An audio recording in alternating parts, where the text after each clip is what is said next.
Hola, bienvenido al podcast de la Comunidad Cristiana Fortaleza Sion.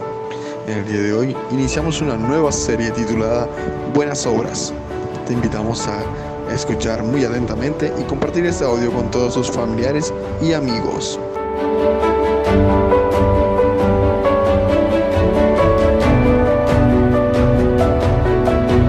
Iniciamos una nueva serie. La semana pasada terminamos la serie Cristo en la Cruz, que espero que haya sido de bendición. Sé que los que no estuvieron acá en presencial ahora tienen la posibilidad de escucharlo en YouTube. No sería lo mismo, pero igual lo que hacemos lo hacemos como una manera también de bendecir a aquellos que por diversas circunstancias no pueden venir, y también que usted pueda revisitarlo. Yo soy de los que a veces revisito los temas porque sé que alguno estuvo tan bueno que yo quiero escucharlo nuevamente. Y la invitación es a que usted pueda, en un caso dado, volver a escuchar o a volver a ver el mensaje tanto del domingo como el de los miércoles. Entonces hoy tenemos una nueva serie basada también en los libros de Portavoz de la Gracia, Buenas Obras.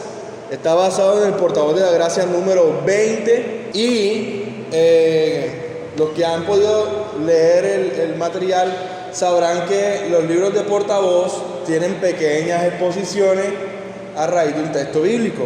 En este caso, la exposición de hoy la vamos a mirar en Tito 2:14.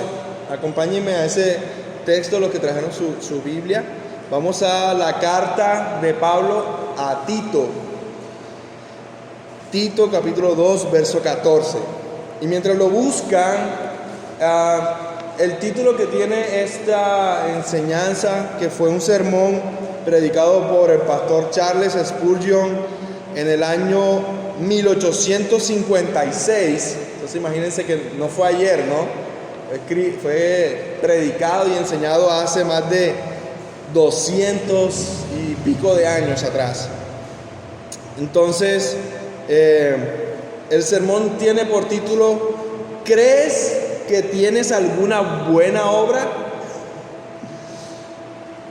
Empezamos de lleno con el tema. ¿Crees que tú tienes alguna buena obra, que tú haces buenas obras? ¿Crees que las tienes? Entonces de eso vamos a estar comenzando un poco hoy.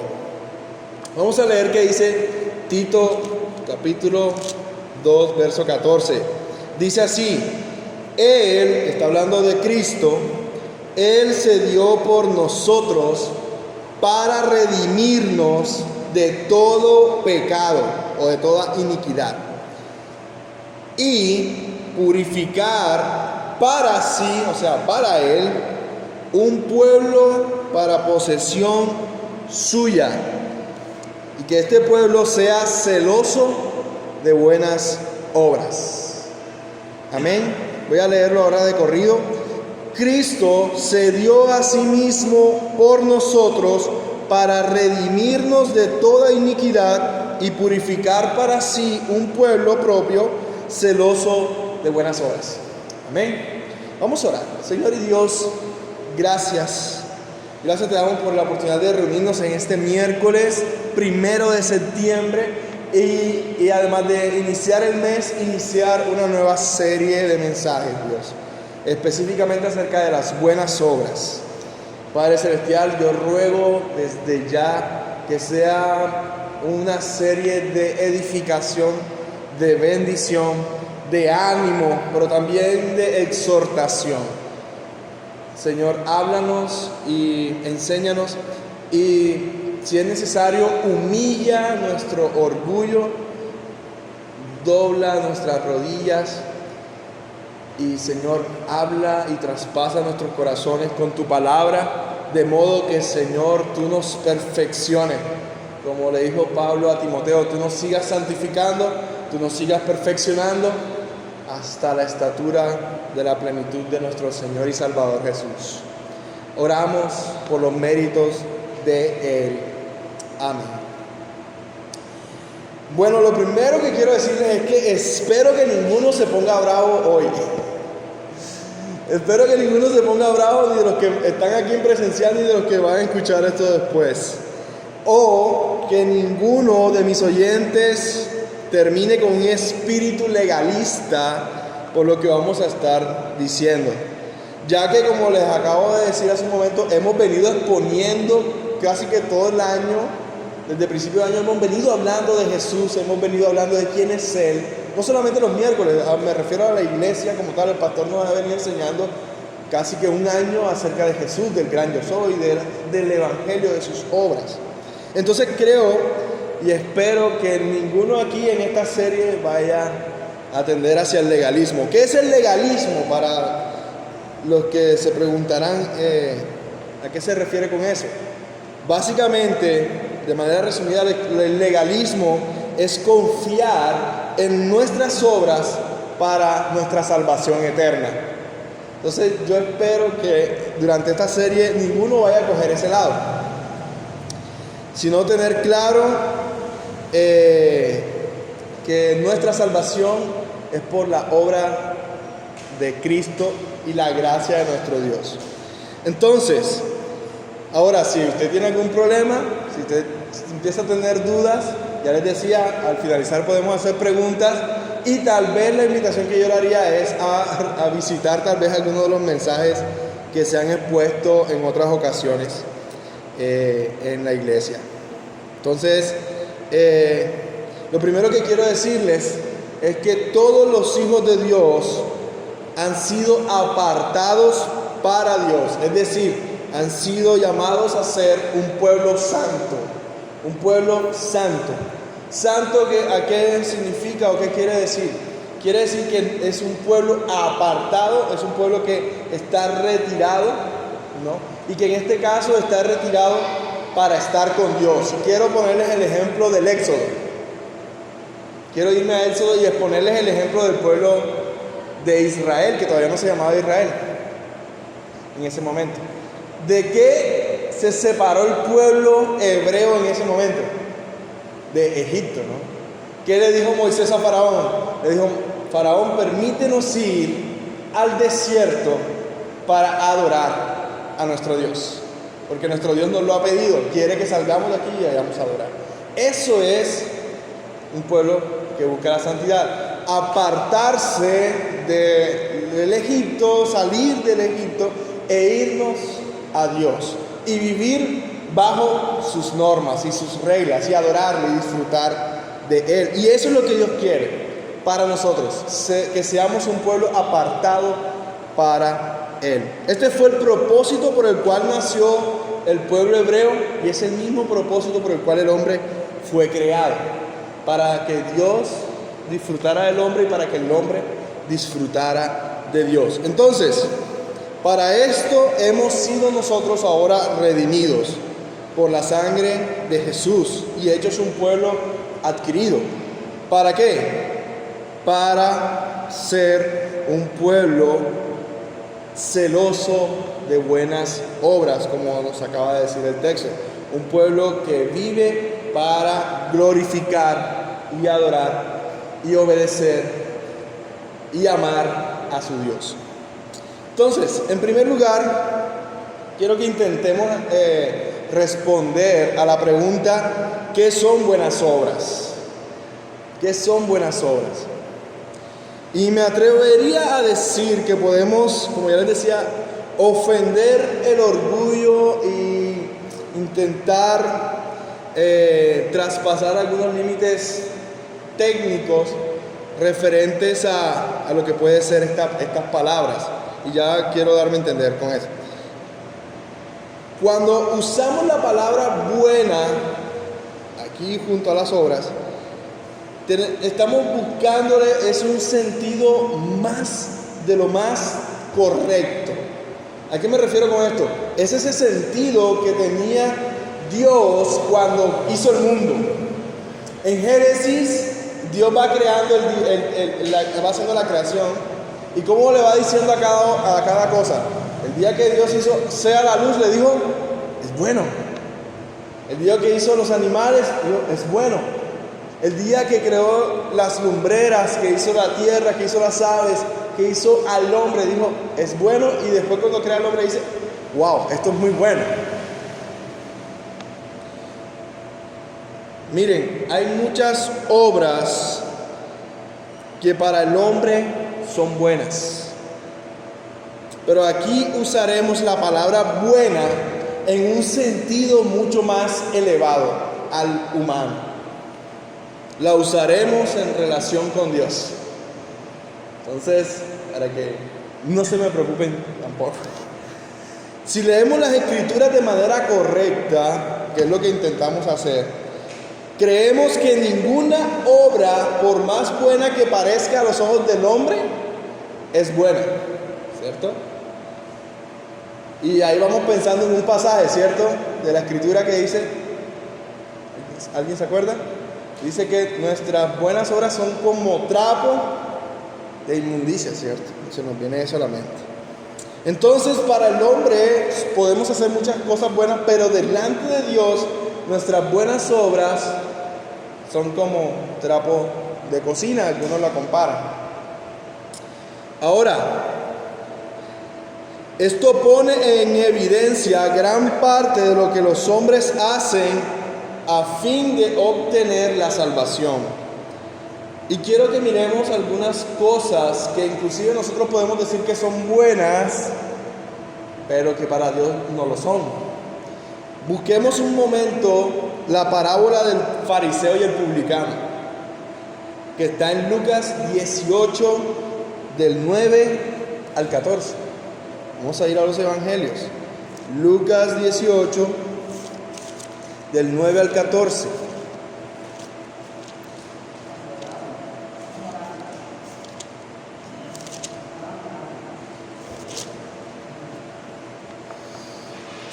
Dijo también Jesús esta parábola a unos que confiaban en sí mismos. Ahí entre toda la multitud que seguía a Jesús, había algunos que confiaban en las obras que ellos hacían y que aparentemente delante de los hombres pues eran buenas, ¿no? Entonces dice aquí que Jesús contó esta parábola específicamente a este público objetivo, a aquellos que confiaban en sí mismos y que decían que eran justos y que despreciaban a los demás. Oiga eso, eran personas que se consideraban buenas y despreciaban a todos los demás, ¿no? Y entonces dice la historia: 2 hombres subieron al templo a orar. Uno era un fariseo, un religioso. El otro era un recaudador de impuestos. El fariseo, puesto en pie así como yo, oraba, pero no para Dios. Dice la Escritura que oraba para sí. De esta manera, decía, oigan esto, ¿para quién oraba? Para sí. Y decía este hombre las siguientes palabras: Dios, te doy gracias porque no soy como los demás hombres, que son estafadores, injustos, adúlteros, ni aun como este recaudador de impuestos. Yo ayuno 2 veces por semana y doy el diezmo de todo lo que gano. Ya sabemos que responde el recaudador, ¿cierto? El recaudador ora a Dios de pie, pero allá a cierta distancia, no queriendo ni siquiera alzar los ojos al cielo, sino que golpeándose el pecho decía: Dios, ten piedad de mí, pecador. Les digo que este hombre, este publicano, recaudador de impuestos, descendió a su casa justificado. Pero aquel fariseo,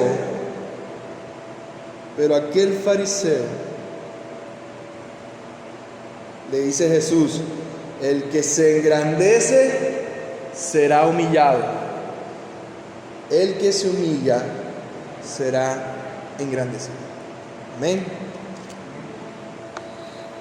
Entonces fíjense que el fariseo dice que diezmaba de todo lo que tenía. Diezmaba de la menta, del anís, del comino, del trigo, de lo que recibía. Dice también que oraba, ayunaba específicamente, ¿cierto? 2 veces por semana. ¡Wow! ¡Qué espiritual! Ese nos gana. Aquí es una vez a la semana y a veces ni venimos.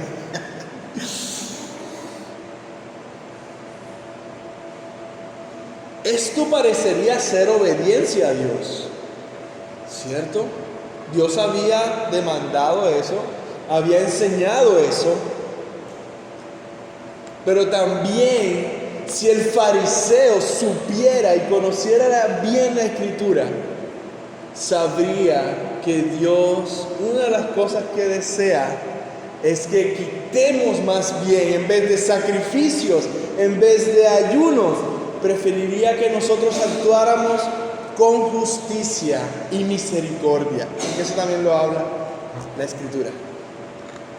Pero este hombre dice que oraba para sí mismo, y lo que nos enseña Jesús en otros pasajes es que estos hombres lo hacían para que los demás lo escucharan, ¿no? Y los demás lo halagaran y dijeran de él: wow, este hombre es un santo, este man está flotando, no, está en las nubes, está flotando.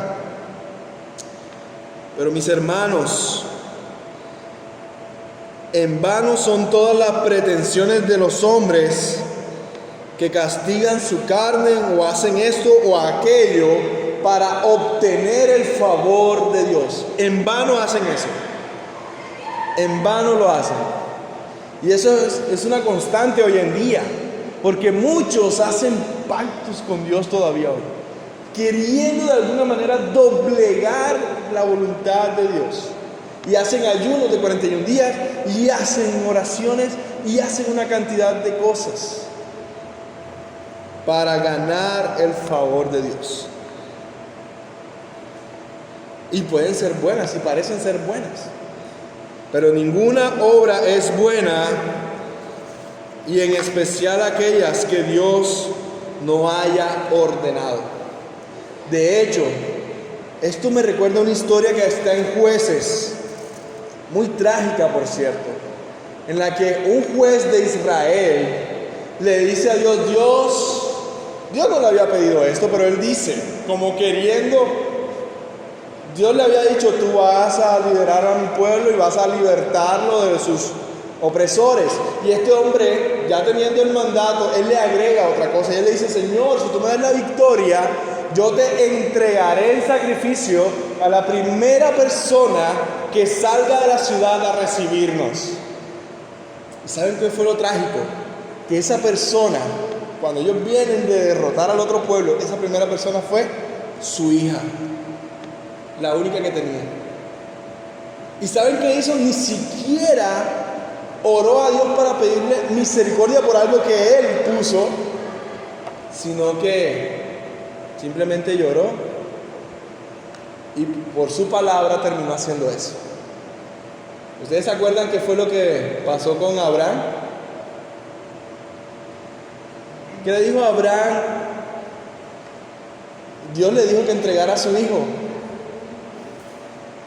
Pero a este hombre no le había pedido eso. Este hombre quiso, por sus méritos, hacer algo más, porque no le bastaba la obra que ya Dios le había puesto. Y es lo que a veces pasa hoy en día, y que pasa desde que el Señor subió a los cielos, y es que al Evangelio, a la obra de Jesús, queremos añadirle nuestras obras.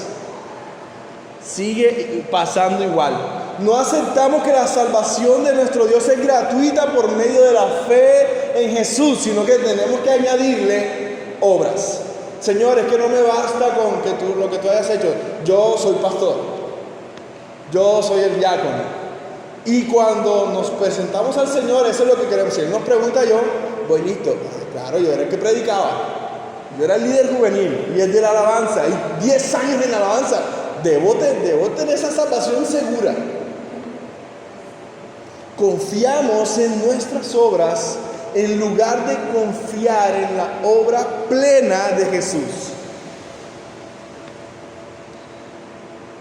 Uno puede edificar muchas casas para desamparados.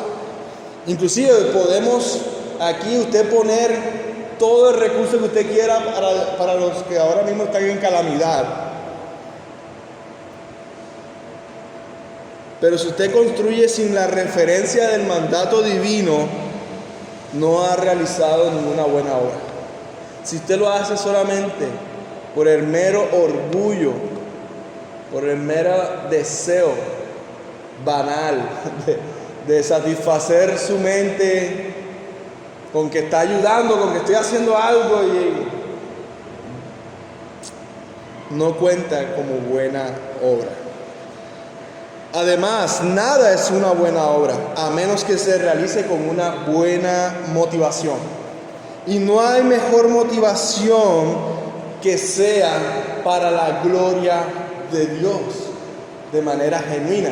Porque hay, como les decía, hay unos como este hombre, Dios, mencionan a Dios, pero Dios no está realmente ni en su corazón ni en sus deseos. Usan a Dios simplemente como una plataforma. Y ese es uno de nuestros temores. Por ejemplo, cuando artistas seculares ahora empiezan a vender música cristiana.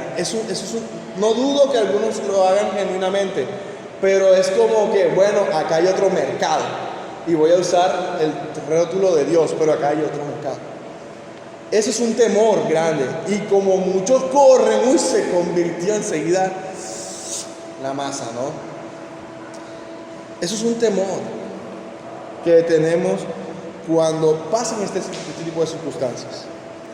Ahora, el que realiza buenas obras con la intención de salvarse, no las hace por un buen motivo, porque también su motivación es egoísta, ¿no? ¿Qué quiere? Salvarse. Así de fácil.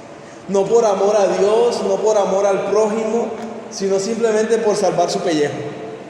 Una motivación egoísta. El que las hace también para ganarse la estima de sus semejantes y por el bien de la sociedad, tiene un motivo que puede ser loable en cuanto al hombre, pero es después de todo una motivación inferior. ¿Cuál es el fin del hombre que quiere ayudar a sus compañeros y vecinos? ¿Cuál es ese fin? Es para beneficio de sus iguales. Entonces que sus iguales le paguen, ¿cierto? Que sean sus iguales los que lo recompensen. Pero eso no tiene nada que ver con Dios. Una obra no es buena. Ya acuérdense de lo que estamos hablando, ¿no? Del término bueno, ¿no? Estamos en un nivel un poco más alto al humano. Quiero que no se olviden de eso. Una obra no es buena a menos que se haga para la gloria de nuestro Dios. Y nadie puede hacerla hasta que Dios le haya enseñado lo que es su gloria y uno se haya sometido a su voluntad. De modo que lo único que uno aspire es a hacer las obras que promuevan la gloria y honra del Altísimo en este mundo. Incluso, amigos, cuando nuestras obras son realizadas con las mejores motivaciones, nada es una buena obra a menos que sea realizada con fe. Recordemos que dice Hebreos 11:6, sin fe es imposible agradar a Dios, porque es necesario que el que se acerca a Dios crea que le hay y que es galardonador de los que le buscan. Fíjense, por ejemplo, el caso de Caín. ¿Se acuerdan del caso de Caín? Caín levantó un altar y ofreció frutos al Señor. Podemos levantar un altar y colocar sobre él los primeros frutos, pareciendo ser un sacrificio aceptable en sí. Pero si carece de la sal de la fe, allí quedará vacío. ¿Cierto? Dios terminó rechazando la ofrenda de Caín. No porque algunos dicen que porque era verduras y no era un cordero. No tiene nada que ver con eso. De hecho, Dios manda en Levítico a dar ofrendas de cereal. Entonces no tiene nada que ver con eso. Tiene que ver con cómo lo hacemos. Si tenemos fe o no. Entonces no será aceptado por Dios porque sin fe es imposible agradarle.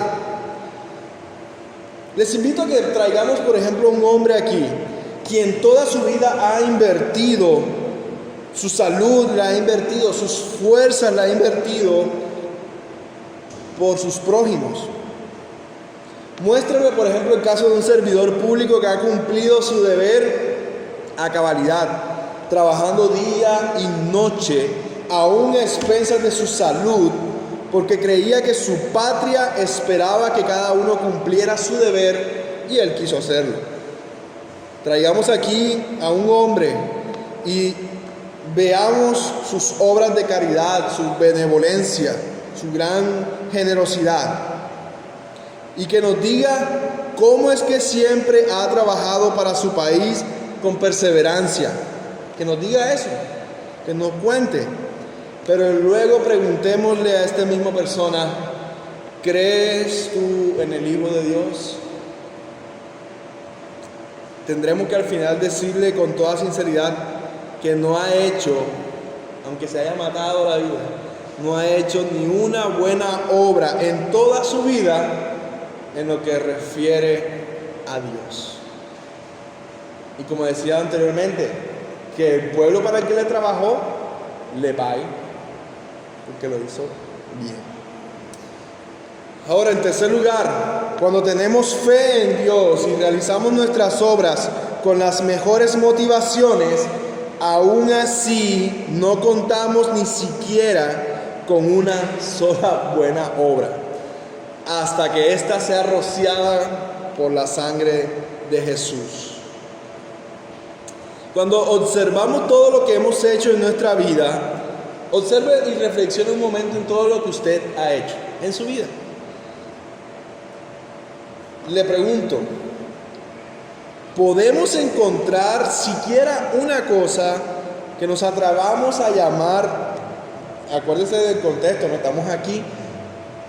¿Habrá alguna cosa en nuestra vida que podamos decir que es buena sin que la sangre de Cristo la haya cubierto? Admitámoslo. Tal vez encontremos algunas obras, muchas obras, y podemos contarlas, algunas obras buenas. Porque el Espíritu la puso en nuestro corazón. Pero muchas de ellas también tienen algo de malo. Aún nuestras mejores acciones están estropeadas, están manchadas, están arruinadas por los pecados e imperfecciones de ellas. Que no nos atrevamos a llamarlas buenas hasta que Jesucristo haya rociado con su sangre y les haya quitado las manchas. ¿Cuántas veces hemos enseñado, por ejemplo, aquí, yo, el pastor, cuántas veces hemos enseñado aquí la palabra de Dios y aún así esos mensajes no han sido buenas obras porque no tenían puesto nuestros ojos en honrar al Señor en ese momento, porque no había fe implícita en ello? El autor, que es Charles Spurgeon, dice que muchas veces ha predicado desanimado. Se ha subido al púlpito porque tal vez era su obligación, pero se ha subido desanimado, desalentado, con el ánimo por el piso. No sé si al pastor le ha pasado, a mí me ha acontecido, sobre todo en alabanza, que a veces uno viene como cabizbajo y lo hace por cumplir, ¿no? Nos ha pasado.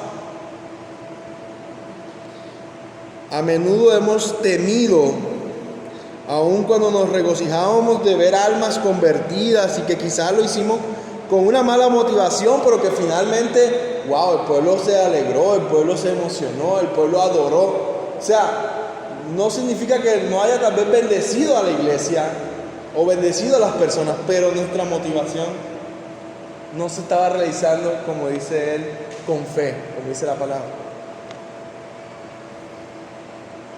Aun cuando la iglesia se reúne para hacer obras santas, no se dan cuenta, no se han dado cuenta, no han observado que a veces se nos mete algo egoísta, como el deseo, por ejemplo, de exaltar a nuestra iglesia por encima de exaltar a Jesús. Glorificar más a nuestros hermanos o a nuestros pastores y darnos más bien importancia, girar el torno y decir, nosotros, ¿no creen eso? Sobre todo ahora con el boom de las redes sociales es muy delicado toda esta parte, ¿no? Porque solemos terminar glorificando a los hombres. Wow, tal iglesia, muy Fortaleza Sion ayudó allá, en pandemia hizo esto, dio mercado en esto. Uy, la iglesia. Es un peligro el que se pervierta de algo que puede ser bueno y tener un tinte egoísta. Estoy seguro que si se rompen nuestras buenas obras y las abrimos, encontraremos tantos puntos malos en ella como pepas en una sandía.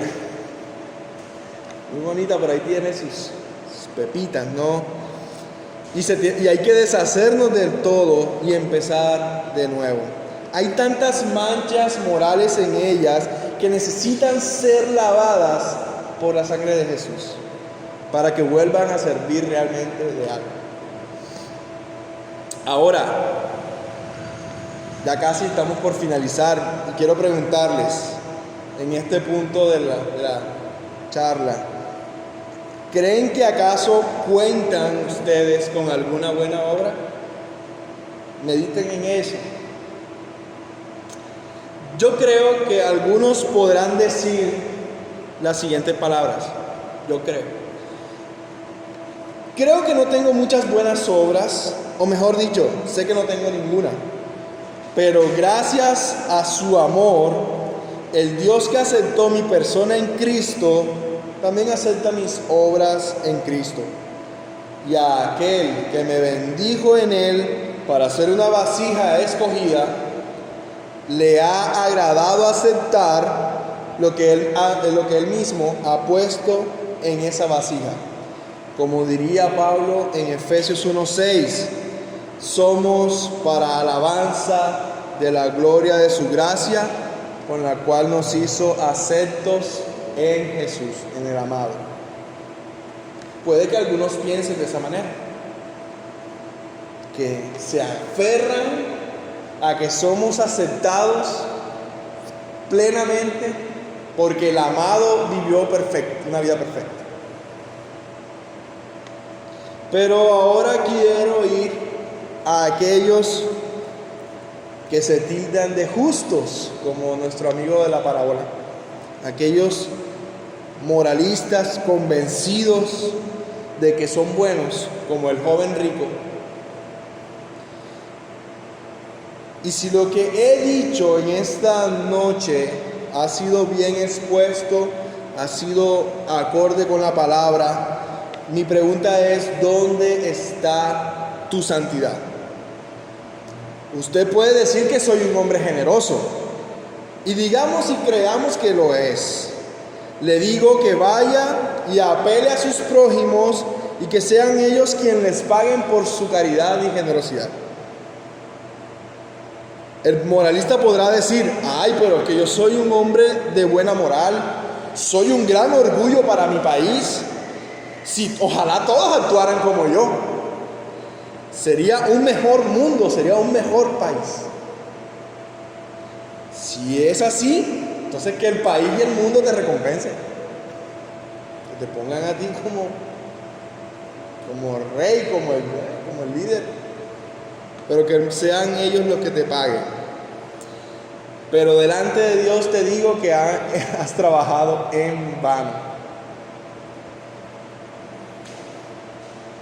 Has trabajado en vano. Y le advierto, amigo, que piensa de esa manera, que ha echado semillas al viento y que Dios no te debe nada.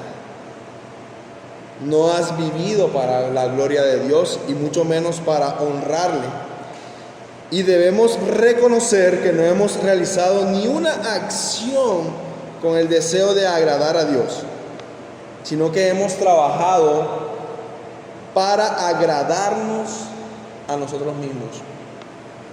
Entonces, en cuanto a nuestras buenas obras, ¿dónde están? ¿Será que son producto de nuestra imaginación y de pura ficción?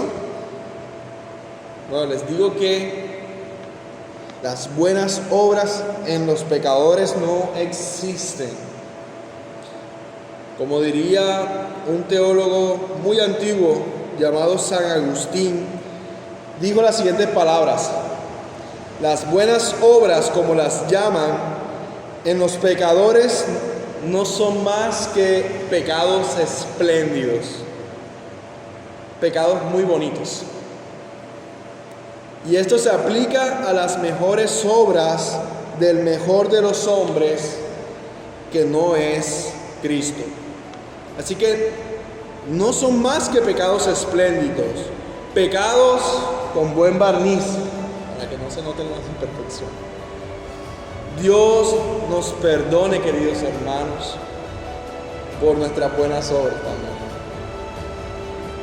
Si no estamos en Cristo, tenemos una gran necesidad de ser perdonados por nuestras buenas obras, tanto como por nuestras malas obras. Porque creo que las dos son igualmente malas, si son comparadas con buscar darle la gloria y darle toda la honra a Dios. Si son comparadas con eso, son profundamente malas.